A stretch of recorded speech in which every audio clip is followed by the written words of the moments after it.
नमस्कार, वंदे भारत, जय श्री कृष्णा। मित्रों, 21 जून को पूरी दुनिया भारत का योगा डे मनाती है, किंतु क्या हमें योग के असली मायने पता है? आइए मिलकर योग को समझते हैं। एक दिन के लिए रंग बिरंगे चैट बिछाए, पार्क में इकट्ठा हुए, शारीरिक व्यायाम किए और आसन किया, बस हो गया। जो आसन और व्यायाम का योग हम करते हैं, इसका अर्थ केवल शरीर को हेल्दी बनाना है, क्योंकि स्वस्थ शरीर में स्वस्थ विचारों का वास होता है। Healthy body is the house of healthy thoughts. मित्रों, हम जानते हैं बिंदु के बिना रेखा नहीं बनती। योग रेखा का पहला बिंदु हमारा शरीर है, मनुष्य का शरीर है। यहाँ से योग का आरंभ है। जब तक हमारी बॉडी हेल्थ ठीक नहीं होगी, योग का आरंभ नहीं होगा। किंतु अंतिम बिंदु वो है परमात्मा के साथ विलय, उस ईश्वर के साथ विलय, परमात्मा के साथ योग, परमेश्वर के साथ योग, अंतरात्मा के साथ योग, आध्यात्मिक ऊंचाइयों को छूना, योग हो जाना, उसके साथ जुड़ जाना। मित्रों, योग के अर्थ है जुड़ना, जोड़, प्लस। जैसे 2 + 2 4 होते हैं। जैसे 2 ज्वलनशील हवाएं, एक ऑक्सीजन जो जलने में मदद करती है और एक हाइड्रोजन जो जलती है। इन दोनों का अगर योग हो जाएगा, दोनों का योग पानी बन जाएगा जो शीतलता का काम करेगा। यह है योग। मित्रों, योग पर पूरी दुनिया चलती है। दुनिया का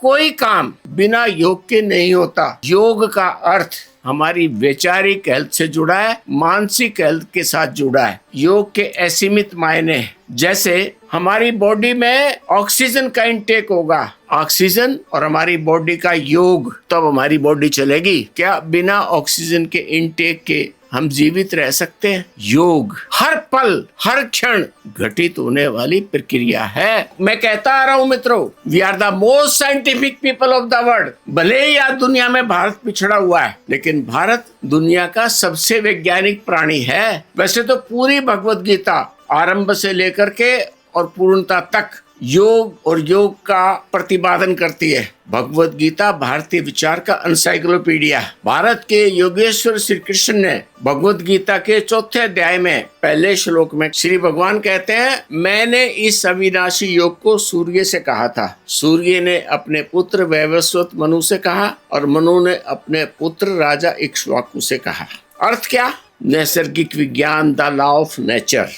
योग के बिल्कुल सीधे अर्थ हैं अपने मन को एकाग्र करना, अपने मन की चंचलता पर नियंत्रित करना, मन को सही दिशा देना। और मन को सही दिशा कौन दे सकता है? द लॉ ऑफ नेचर, नैसर्गिक विज्ञान।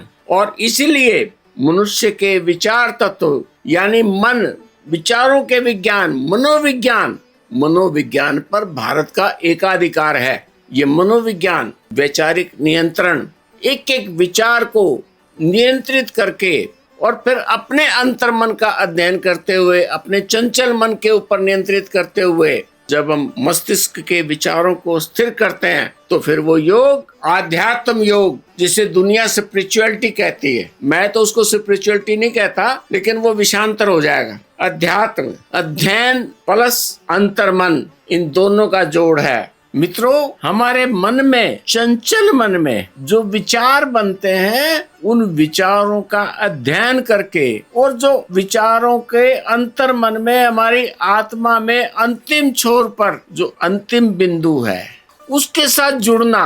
और जैसे हम उसके साथ जुड़ेंगे, हमारे विचार शुद्ध होते चले जाएंगे। विचार शुद्ध होंगे तो शांति, संतुष्टि, आनंद और परमानंद लेकर के आएंगे। ये योगा के वास्तविक अर्थ है।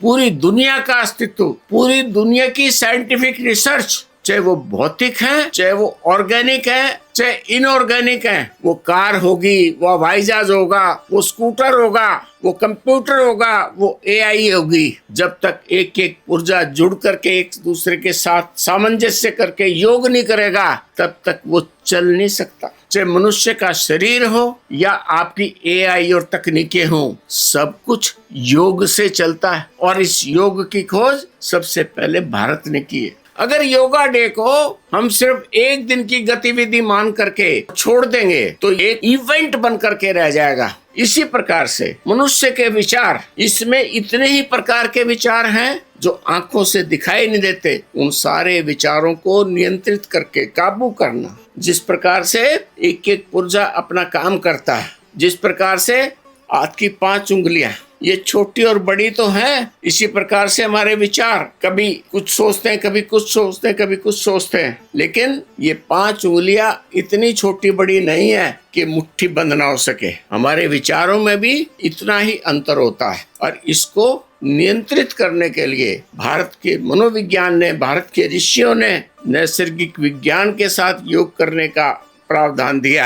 इस योगा डे पर हम अपने उस वास्तविक विचार को पहचाने, जाने, समझें और फिर विचार करें। नमस्कार, वंदे भारत, जय श्री कृष्ण।